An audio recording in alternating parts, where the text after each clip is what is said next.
Hey guys, this is Get Jesse, and continuing on with the structure guide series, here's the Protoss. First up is the Nexus, which is the basic building block of the Protoss tech tree. It's where the workers drop off their resources, and it's where workers are built. Unique to the Protoss, though, is that it's also where chrono boosts are produced. The Nexus has 100 energy, and you can make chrono boosts for 25 energy, and whenever you make a chrono boost, it increases the production of that facility by 50%. So for example, if this building right here was researching something, that research would go 50% faster. Or I could build it on a unit production facility, and if this Nexus was building probes or something, it would build those probes 50% faster. The other thing unique to the Nexus is that it can build the Protoss mothership. And as was covered in the unit guide, it's basically a unit that you can only build once, and it's a really powerful unit that cloaks everything and things like that. It has some special abilities. So that's the Nexus. The next Protoss structure is the Assimilator, and that's just the building they place on Vespene geysers. So nothing much to say there. Next up is the Forge, which is the Protoss. It's the equivalent of the Zerg Evolution Chamber and the Terran Engineering Bay. It has research for ground attack and ground armor, and also has the ability to improve Protoss shields. Something unique about upgrading the Protoss shields is that not only does it improve every single unit's armor on their shields, it also improves the armor on every single building's shields. So researching the shields is kind of like an upgrade for basically every single thing you have, which is also why it's the most expensive upgrade of the three. Next up is the Pylon. This is the Protoss supply building. It gives the Protoss more supplies so you can build more units. And unique to the way the Protoss work, it also provides a ring of power around the Pylon, and that's where you can build buildings. In order for the Protoss to place down a structure, they have to be within the ring of power from a Pylon.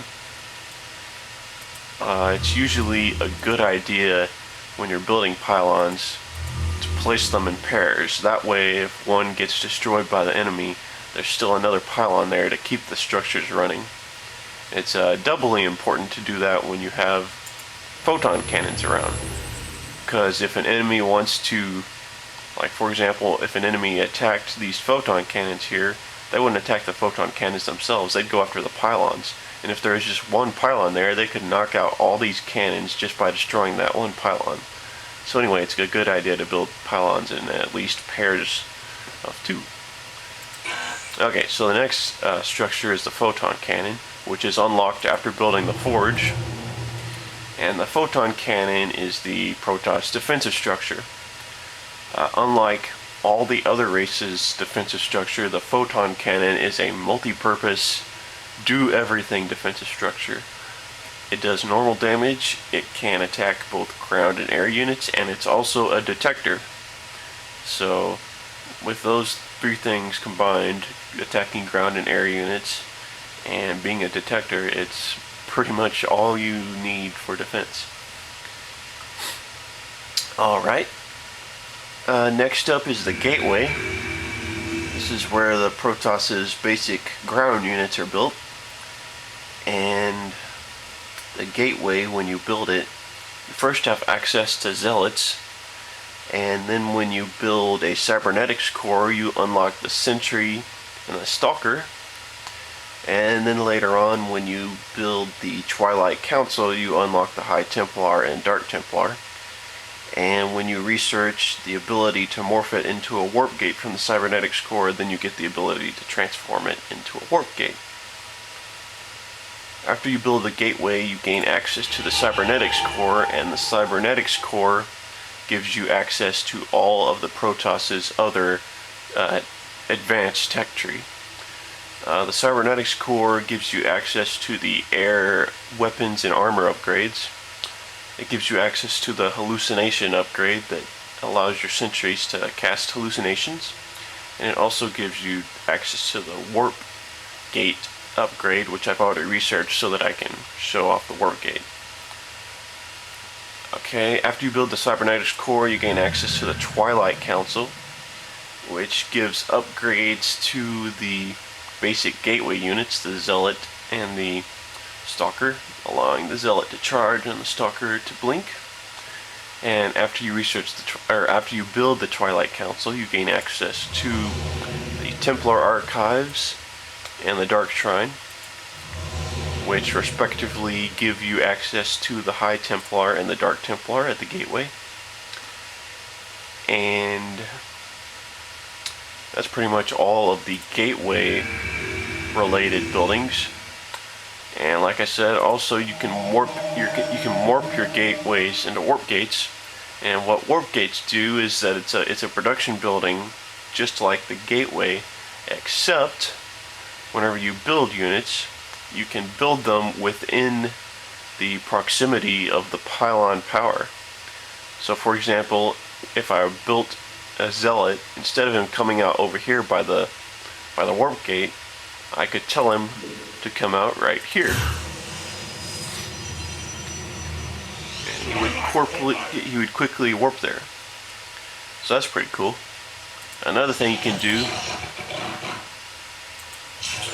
is use a warp prism, which is the Protoss dropship, and you can tell the warp prism to go into its phasing mode, which produces power, and you can warp units there.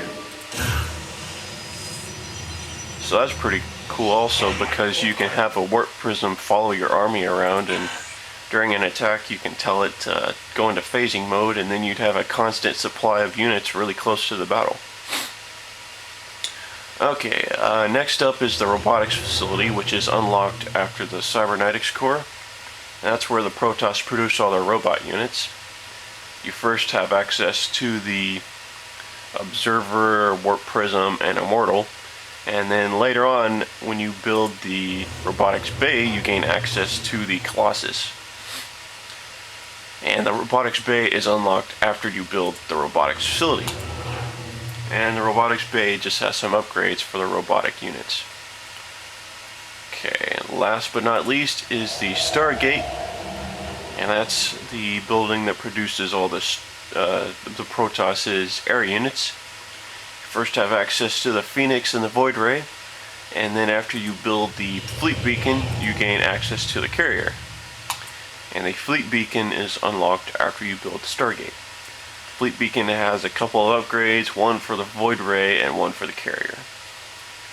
So that's every single structure that the Protoss have.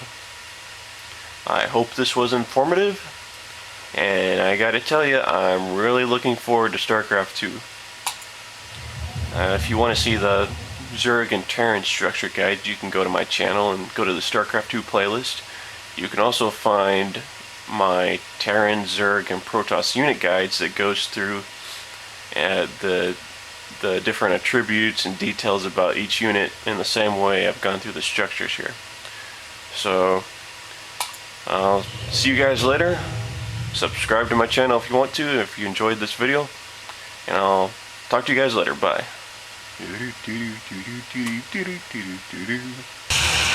Look, I'm winning. Nothing can stop the power of the probe. Come on, mates. Let's go. Oh, he called GG. Ha ha ha ha ha. Okay, goodbye.